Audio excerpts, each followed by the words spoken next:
इसको देखा कि कोई बच्चों के सरों पर दस्ते शफकत रखने वाला न था। कोई घरों से बेघर होने वालों की फरियाद सुनने वाला न था। खंडर बने हुए मंदिरों में खामोश लटके हुए घंटे जमीर को झंझोड़ रहे।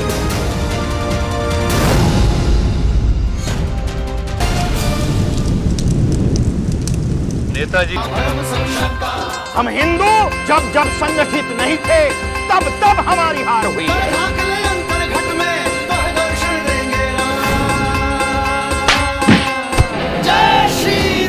जिसे हमने अपना वालिद समझा, उसी ने हमें अपनी हवस का शिकार बनाया। देखते हैं हमारे मस्जिद को कोई कैसे।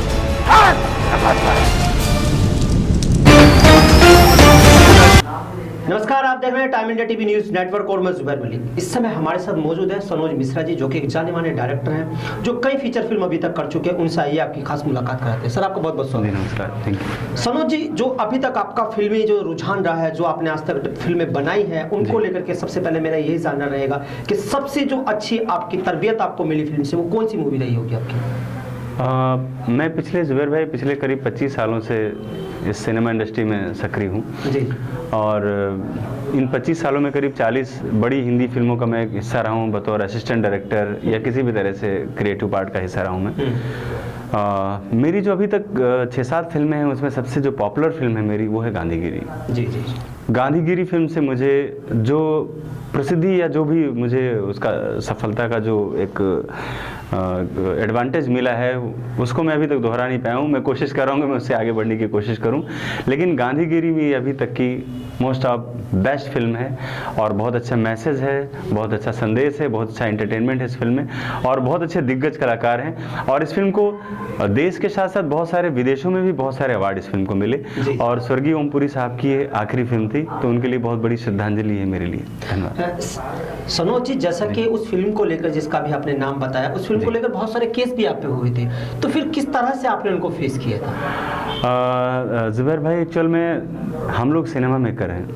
हम लोग कभी ये नहीं सोचते हैं कि किसी की भावनाओं को ठेस पहुंचाने के लिए या किसी को ठेस करने के लिए या किसी को हर्ट करने के लिए या हम किसी को किसी भी तरह से मीडिया में स्टंट लाने के लिए या अपने आप को पॉपुलर करने के लिए कुछ ऐसी चीज़ें बनाएं जिससे लोगों को तकलीफ हो, लोग सड़कों पे उतरें, लोग।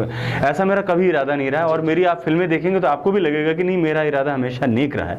मैं चाहता हूँ कि हमारा समाज, हमारा देश किसी भी तरह की कट्टरता, किसी भी तरह की जातिवादी हिंसा, धर्म की हिंसा से अलग होकर के एक अलग तरीके से काम करे। इसके लिए मैंने हमेशा काम किया है। अब इसमें अगर कोई मुझ पर केस करता है या मुझ पर कोई हमारे अगेंस्ट में जाता है या कोई संगठन हमारे खिलाफ जाता है, तो मैं इसको हमेशा ये सोचता हूँ कि मैं एक सोशल वर्क कर रहा हूँ और इस सोशल वर्क में अगर इस तरह की मुश्किलें आती हैं तो मैं उनको हमेशा से ही सोचता हूँ कि मेरे पार्ट है, मतलब एक जॉब का हिस्सा है। जो अगला सवाल है आपसे सीधा सीधा ये रहेगा, जो Shriraj film production and acting school के जो फाउंडर है उपेंद्र सिंह चौधरी जी, उनका आपसे बड़ा खास रिश्ता रहा है। कैसे कैसे आपकी मुलाकात हुई, वो क्षण कैसे रहा? एक्चुअल में श्रीराज जो फिल्म प्रोडक्शन और एक्टिंग इंस्टीट्यूट है, उनके मेरे जो बड़े भाई हैं मेरे, उपेंद्र चौधरी जी, और ये करीब 20 साल पहले की बात है जब मैं असिस्टेंट डायरेक्टर हुआ करता था, तब मेरे भाई से मुलाकात हुई थी और वो रिश्ता आज भी, मतलब ये कह सकते हैं कि उस समय भले ही कमजोर रहा हो, आज तो और बहुत मजबूत हो गया है।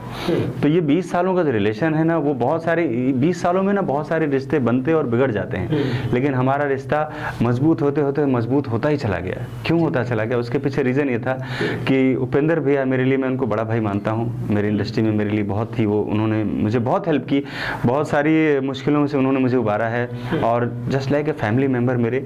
तो मैं यही कहूँगा कि मुझे उनके जैसा भाई हर इंसान को दे, और वो बहुत क्रिएटिव, बहुत अच्छे एक्टर भी हैं और उनकी क्रिएटिविटी है कि उनका अपना बिजनेस होने के साथ साथ भी उन्होंने इस क्रिएटिव फील्ड में अपना कदम रखा और नए नए जो आने वाले फील्ड में आने वाले जो हमारे जो यंगस्टर्स हैं, जो युवा हैं, उनके लिए एक मिसाल बन रहे हैं, उनको एक रास्ता दिखा रहे हैं और उस रास्ते में मैं इनके साथ सहयोगी हूँ, उस इंस्टीट्यूट में सहयोगी हूँ कि मैं भी इन चीज़ों को, उनके सपने को मैं आगे बढ़ाऊँ और उस इंस्टीट्यूट के लोगों को अच्छा मौका मिले, उनको आगे बढ़ने का चांस मिले, उनको बॉलीवुड तक पहुँचाने की कोशिश जो भैया की है, उसमें मैं उनका साथ दे रहा हूँ। सनोज जी, अभी तक जो आपने फीचर फिल्मों की अगर हम बात करें जी, कितनी फिल्में की होगी? मेरी पहली फिल्म थी महिदपुर 0 किलोमीटर, दूसरी फिल्म थी तराना द ब्लैक स्टोरी, तीसरी फिल्म थी गांधीगिरी और उसके बाद मुंगेरी लाल बीटेक, राम की जन्मभूमि, लफंगे नवाब और काशी टू कश्मीर, उसके साथ अपकमिंग फिल्म शशांक। तो इतनी फिल्में हैं। शशांक जो हमारी फिल्म है वो भी, यानी कि एक फिल्म और आपकी आने जा रही है हाँ जी, कुछ दिन के बाद। हाँ जी, हाँ जी, आ रही है जी। लगभग कब तक अंदाजा है वो आने का? एक्चुअल में क्या है जुबैर भैया कि अभी कोविड की वजह से, जो पैंडेमिक की वजह से हम लोग जो इस महामारी में जो जूझ रहे हैं, तो सारी दुनिया ही अव्यवस्थित हो गई है।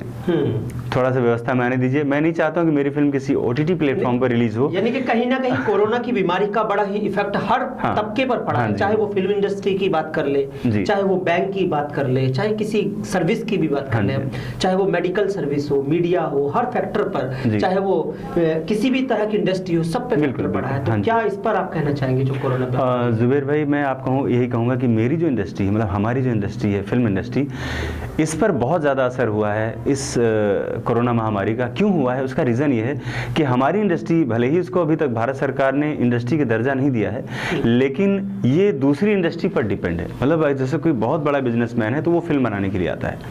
अब वो बिजनेसमैन का अपना ही खुद का बिजनेस अगर डिस्टर्ब हो गया है या खत्म हो गया है तो फिल्म बनाने नहीं आएगा। इसका मतलब है कि लाखों की संख्या में जो हमारे यहाँ टेक्नीशियन जो काम कर रहे हैं, जो एक्टर काम कर रहे हैं, उनके लिए बहुत ही मुश्किलों का दौर रहा है, क्योंकि हम लोग एक सेकेंडरी इंडस्ट्री में काम कर रहे थे। तो ये सबसे ज़्यादा जो मुश्किलें आई हैं हमारे कलाकारों के लिए, हमारे टेक्नीशियंस के लिए, जिनको लोग नहीं जानते, जिनको जानते हैं लोग, उनके लिए तो बहुत सारी रिहेबिलिटेशंस हुई, लोगों के लिए सहायताएं हुई है, लेकिन जिनको नहीं जानते, जो छोटे छोटे गलियों में रहते हैं, कस्बों में रहते हैं, उनके साथ बहुत मुश्किलें हुई हैं। तो ये कह सकते हैं कि ये जो महामारी थी, ये सबसे ज़्यादा जो अगर कहीं इफेक्ट की है तो हमारी फिल्म इंडस्ट्री पर इफेक्ट किया है इसने, और बहुत सारे लोगों ने सहयोग भी किया है, हमारे बहुत सारे संगठन ने सहयोग किया है। लेकिन संगठन के अलावा भी जो असंगठित क्षेत्र से हमारे साथ 80% जुड़े हुए लोग असंगठित हैं हमारे सिनेमा में, उनको बहुत ज़्यादा तकलीफ हुई है, और वो न जाने किस हाल में, मुझे नहीं पता, लेकिन मैं चाहता हूँ ईश्वर से कि सब कुछ जल्दी अच्छा हो, सब लोग फिर से हम लोग मिलकर काम करें। अभी जैसा उपेंद्र जी, हम आपसे एक चीज जानना चाहेंगे। हाल ही में एक अमेज़न प्राइम पे एक वेब सीरीज को लेकर के बड़ा मीडिया में बड़ा चर्चा में रहा, सुप्रीम कोर्ट तक मुद्दा पहुंच गया, जो तांडव की अगर मैं बात करूं, तो क्या इस तरह से वेल डिफाइंड होती है, मतलब इस तरह से क्या सर्टिफाइड होती है फिल्म, इस तरह की जो वेब सीरीज बनती है? जी जुबैर भाई, इसमें बहुत सारी बेसिक, एक्चुअल में ये जो OTT की बात की है आपने, तो इसमें बहुत सारी बेसिक खामियां हैं। बेसिक खामी का मतलब है कि जैसे मैंने फिल्म बनाई तो मुझे उसके लिए सेंसर बोर्ड का दरवाजा खटखटाना है, सेंसर बोर्ड बार बार मुझे बताएगा ये खराब है, ये अच्छा है, ये काट के लाओ, ये करके लाओ। उसके लिए ऐसा लगता है कि हम वहाँ पर फिल्म बनाकर मैंने बहुत बड़ा गुनाह कर दिया। वहीं पर अगर आप वेब सीरीज बनाते हैं, उसमें कुछ भी दिखाते हैं, गालियाँ, नंगा, लुच्चा, धार्मिक, कुछ भी दिखाते हैं, वो चीज़ें प्लेटफॉर्म पर हर किसी व्यक्ति के पास मोबाइल पर इजी अवेलेबल है। बिल्कुल, ये बहुत बड़ा ही इस देश का बहुत बड़ा दुर्भाग्य रहा है। सूचना प्रसारण मंत्रालय से भी मैंने अनुरोध किया था कि ये ऐसी चीज़ों पर भी सेंसरशिप की जाए, लेकिन अभी तक नहीं हुई। जो सबसे ज़्यादा रीच है, आज की तारीख में सबसे हाथ में मोबाइल है, हर आदमी मोबाइल चलाता है, और मोबाइल में आने वाली अश्लीलता, उसके दिमाग में जो चीज़ें भरी जाती हैं, वही तो देख रहा है ना वो। तो आखिर ये सेंसर बोर्ड की, ये जो सेंसर बोर्ड है, इसका औचित्य क्या है?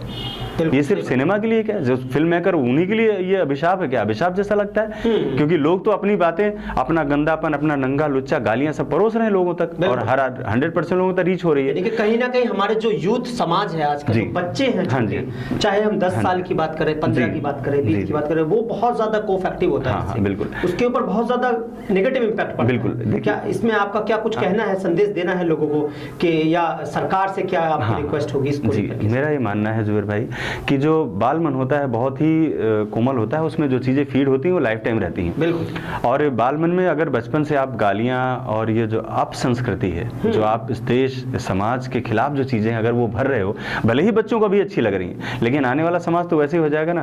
तो मैं इस संस्कृति और इस कल्चर के बहुत खिलाफ हूँ, और मैं भारत सरकार से अनुरोध करता हूँ कि इस मामले में जल्द से जल्द कोई ना कोई कदम उठाया जाए, क्योंकि आने वाली पीढ़ी जो होगी उसे ये नहीं पता होगा कि हमारा इतिहास क्या रहा है, हम कैसे जी रहे हैं, हम शराब कैसे पी रहे हैं, हम सिगरेट कैसे पी रहे हैं, हम लड़कियों के साथ किस तरह से बिहेव कर रहे हैं। खाली उनको ये पता होगा, इनको ये नहीं पता होगा मेरी जीवन शैली, भारतीयता क्या है।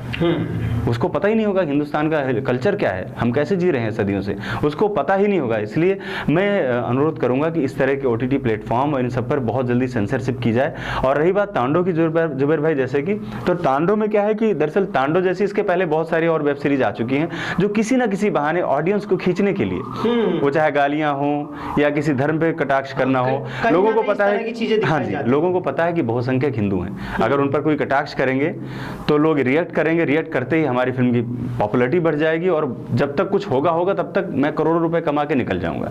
तो ये तांडव जो वेब सीरीज थी, इसके साथ जो भी जुड़े हुए लोग थे, उनका सिर्फ यही मंशा ही था। उनका मतलब ये नहीं था कि क्रिएटिविटी दिखाकर या कुछ और दिखाकर, उनका मतलब यही था कि कुछ ऐसी चीजें डाली जाएं इस फिल्म में जिससे हल्ला मचेगा, और हल्ला मचते ही जितने बेवकूफ हैं सब देखने लगेंगे कि आखिर क्या हुआ, और इस बेवकूफ़ी का फायदा उठाते हैं वो। बिल्कुल सही। और जब तक हम बेवकूफ़ बनते रहेंगे उस लोग इसका फायदा उठाते रहेंगे लोग। हाँ, तो चलते चलते आपसे एक आखिरी सवाल पूछेंगे, जो आपकी आने वाली फिल्म है, हाँ, उसका क्या नाम होगा और वो कब तक आ जाएगी? हाँ, दर्शकों को ये बता दीजिए। जी, मेरी फिल्म बहुत जल्द रिलीज पर जो है वो है फिल्म काशी टू कश्मीर। इसमें काशी से लेकर कश्मीर तक की जो हमारे जो कल्चर है, जो कश्मीरी कल्चर, हमारा काशी का जो कल्चर, जो हिंदुस्तान है, उसके बारे में बहुत अच्छे से एक्सप्लेन किया गया है। मेरे ख्याल से मुझे लगता है कि ऐसे सब्जेक्ट पर अभी तक किसी ने फिल्म नहीं बनाई है, और मैं आप लोगों से गुजारिश करूंगा कि ऐसी फिल्म को ज़रूर देखें एक बार, और देखकर अपनी रिव्यू भी दें कि क्या मैं अपने उस मकसद में कामयाब हो गया हूँ, मतलब मैं क्या हिंदुस्तान को जोड़ने में कामयाब रहा हूँ। और मेरी एक और फिल्म है शशांक, जो कि बॉलीवुड के नेपोटिज्म और सुशांत सिंह राजपूत पर आधारित फिल्म है। ये दोनों फिल्में ही मेरी रिलीज पर हैं और जल्द ही आप लोगों के सामने आएंगी। बहुत बहुत धन्यवाद सनोज जी, आपने अपना कीमती वक्त दिया, बहुत धन्यवाद। Thank you.